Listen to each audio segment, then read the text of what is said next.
Hey everyone, welcome back to my channel.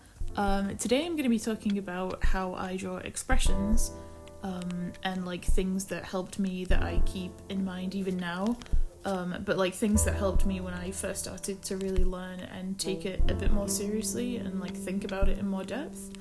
Off the bat, like two resources that spring to mind that really helped me when I was just starting out are a post by Tracy J. Butler, who made Lackadaisy Cats, and also the book Making Comics by Scott McCloud. I'm gonna link both of these in the description. Like, even if you're just like, if you're thinking about making comics like in general, or even if you already do and haven't read the book, I highly recommend getting a copy of it because it's really thick. There's so much information in it, but also the whole thing is literally a comic about making comics. So like there's so much information in it, but it's also presented in a really easy to digest way. So yeah, highly recommend. Anyway, moving on. So to begin with, I recommend that you just like get a mirror and like pull some faces in that mirror. I know that like a lot of younger artists are kind of like, no, I just want to draw cartoons and anime, like I don't need to know anatomy because like my style is really simple. But like, listen, sit down, get a fucking mirror and just like look at your face, okay? Like do some smiles, do some scowls, and really look at how the muscles work. Like you'll notice that when you smile, your cheeks raise, and like pay attention to how your eyebrows react and how like your upper lids and lower lids like sort of contract and expand when you make certain faces. And like the thing is, like, you don't need to be able to draw realistically. You don't need to be able to draw realism to draw cartoons, I don't think. I'm sure a lot of people would disagree with me, but anyway. But like, I think you do need to have a really solid understanding of those things. So like, if you don't understand how the face works, you're not going to be able to draw a really good expression. Or like, maybe you're only really going to be able to draw expressions that you've learned from other artists. Or like draw expressions that you've copied from other places, but you're not really going to be able to invent your own like creative, dynamic expressions until you really understand what's going on beneath the surface of a face. And like, it doesn't really take a long time to learn, and I think there's no reason not to. There's no reason not to at least try. So grab a mirror, pull some faces, and just like observe what happens. A lot of professional artists will actually keep a mirror on their desk at all times, so that if they want to draw a face, they can just like pull the expression in the mirror and just like get a feel for like the essence of the expression, if that makes sense. Also, like, you'll hear a lot of artists talking about how like if they want to draw an expression, they'll catch themselves making that expression just so that they can like feel it, you know? I think this is mostly a subconscious thing, but yeah, I definitely do this too. So when it comes to actually drawing and putting marks on the page, we're going to start off really simply, but there are a few things that I want you to keep in mind. So the eyes are like the windows to the soul, but like, I think actually how the eyes are framed by the face is what really matters. We're going to be really thinking about like eyebrows, like are they pointing upwards or downwards, are they raised or are they furrowed, and we're also going to be thinking about eyelids, like are they lowered or like squinted, or I don't want to say like peeled back, but you know, like are they like wide, I guess. And then there's like the rest of your face and how that acts, and especially like cheeks, you know, like when you smile, like I said before, your cheeks raise, and when you kind of like, you know, they say long-faced because your cheeks kind of slump.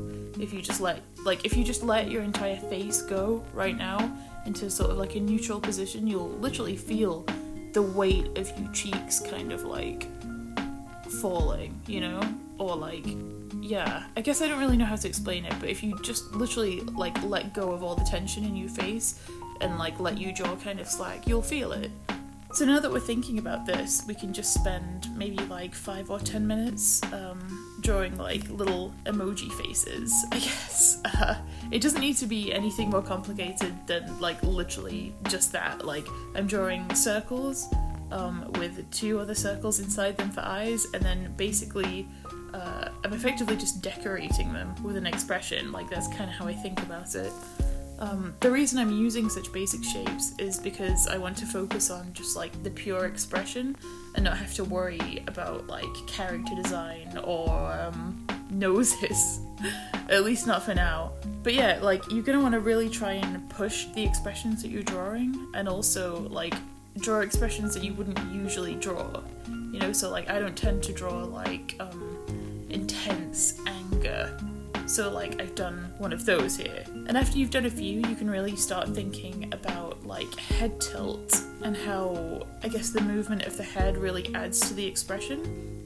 So like sad or tired faces tend to face downwards, whereas like more intense expressions like anger or I guess joy will tend to face upwards and be kind of lifted.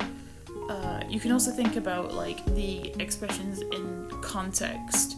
So like, is the character reacting to someone? Like, are they looking at them?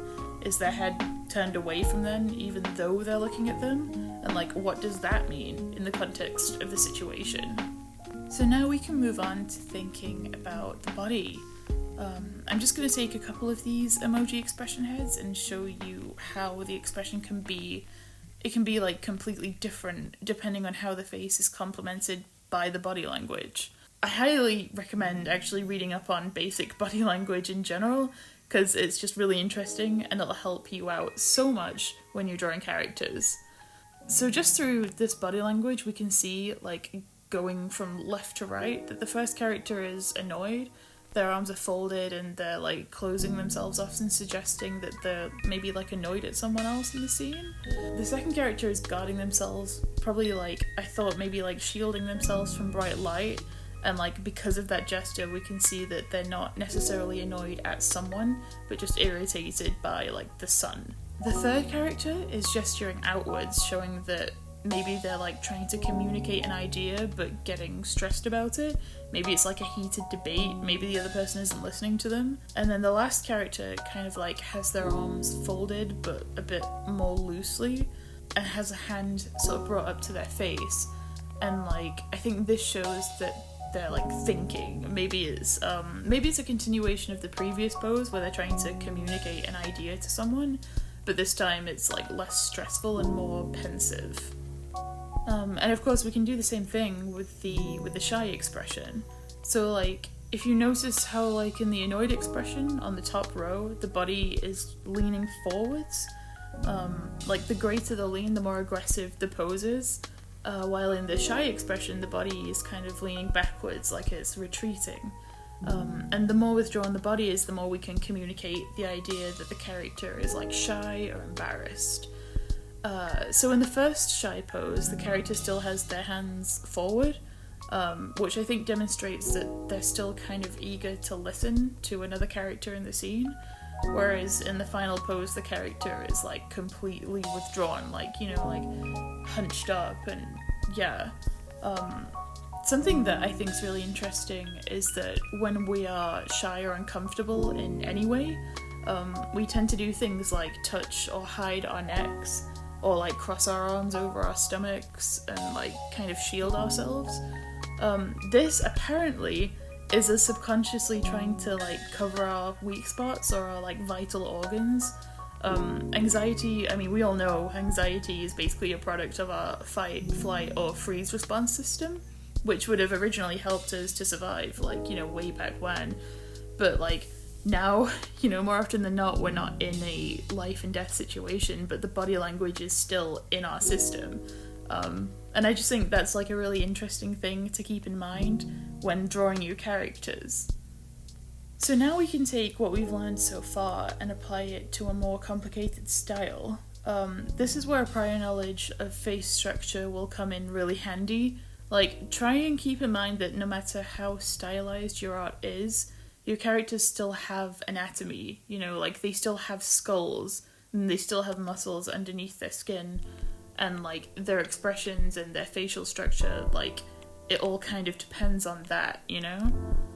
If you were paying attention to the video in the beginning, you'll see that I was drawing kind of like how I would draw more complicated characters and draw those expressions. But I think what people are mostly interested from me is actually how I draw my comic characters and how I approach drawing expressions in that style. So the first thing to note is that I basically don't draw noses ever. I don't know why, because I think there's some people that can really get away with drawing this kind of basic style, and they do have noses. But for me personally, I find that when I do add a nose to my drawings, for this comic style, it just doesn't look right. I'm sure most people actually, or at least a solid chunk of people, have never actually really paid attention to the fact that like the way I draw myself for these comics, I don't have a nose. But yeah, it's just one of those things. I think I really just prefer to focus on eyes and mouth. So just through watching this drawing, hopefully you'll be able to see how I'm kind of taking the shapes, the really basic shapes that we made earlier, and just kind of making them a tiny bit more complicated, but not too much. But yeah, with regard to expressions, I mean, I feel like I've pretty much already talked about kind of how you actually do it. It's one of those things where, like, I can't teach you. Like, I'm not a teacher. I can show you how I do it, but ultimately there is no substitute for doing your own research and learning on your own and learning from life. And again, like, look in the mirror a lot and pay attention to what's actually happening. But hopefully through watching me do this, you can kind of see how it is actually valuable to just draw like little emoji style things. And if you want to be motivated to draw expressions, I suggest something that you do is finding an emoji meme. If you scroll through my Instagram, you'll see that I actually did one in March. I think it was March of 2019. I'll put them up on the screen so you can see what I mean. But basically it's where you can kind of get a template of expressions, like really super basic expressions, and get your followers to vote on which ones they'd like to see you draw.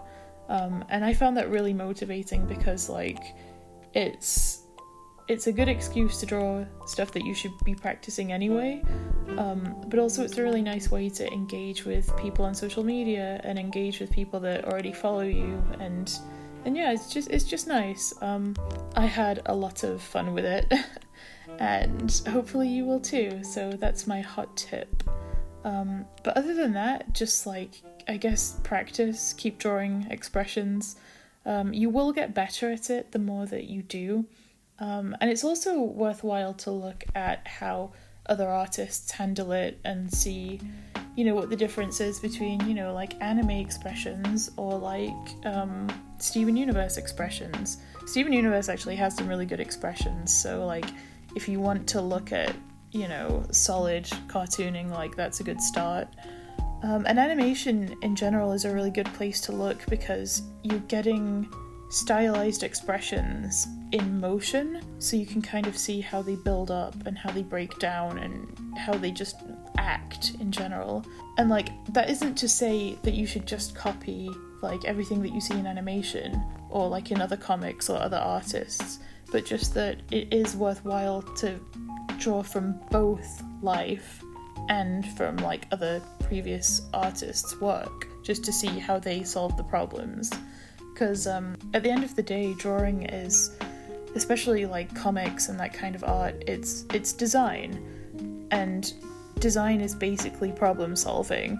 And if you can see how someone else before you solved problems, then it will speed up your problem solving too. But like, if you're going to draw from someone else's work, then definitely either aim to not improve it, but like make it your own, you know? Like at the end of the day, a style is a style, and ultimately I think even if you copy someone else's style, like, you will just inevitably end up making it your own. And people try on styles like gloves and go through phases, and yeah, I think if you look at the decade of art meme that everyone was sharing just a couple of weeks ago. If you can find some of those, then you'll see how people go through phases. But anyway, this isn't a video about style, although maybe I will do one of those, because I've certainly tried on many styles, and I've had a lot of artists influence me. But yeah, I guess just keep drawing, draw your expressions, and practice, practice, practice. So I made this video because I was actually asked on Instagram how I draw expressions, and it's a question that I get asked a lot, so I thought, hey, I may as well just like make a video about it, I don't know. And I've actually just opened, is that the right word? Anyway, I've actually just opened a Curious Cat, so I'll leave a link in the description, but if anyone ever wants to ask me a question, like, that is the place to do it. And I'll either answer you on there, or I will, like, if enough people ask the same question, then maybe I'll make another video. So if you have any suggestions for videos, like, that is the place to ask me. One last thing before I go is that I wanted to say a huge thank you to everyone who has subscribed to my channel and just been really supportive about this whole YouTube thing. I mean, I'm pretty sure I made it clear, but I was extremely nervous to start this, but I'm really enjoying it so far, and like, everyone who left nice comments, either on Twitter or on my last video, or on Instagram, or on Facebook, like, you know, I've not replied to all of them, but I do read them all, and I super appreciate it, and basically just like, everyone's kind of made this a lot easier, and I'm feeling really good about it, so I hope you've enjoyed this video, and just thank you. Last thing of all, though, is that I am finally launching my Patreon. I'm going to be launching it on Friday, in 2 days' time, on Friday the 17th of January, which is also the day before my birthday. So if anyone happened to want to get me a birthday present, or, you know, just do something nice for me, a pledge would really be super appreciated. And yeah, that's it. I feel like I would be a bad internet artist if I didn't plug my stuff. So I'm sorry if that's annoying. But yeah, I'm excited to launch a Patreon. Oh my god, it's something I've wanted to do for years. But yeah, anyway, that's the end of the video. Thank you so much for watching. Yeah, hopefully I will see you in the next one. Hopefully you've learned something, or it's just been nice to watch. Okay, bye!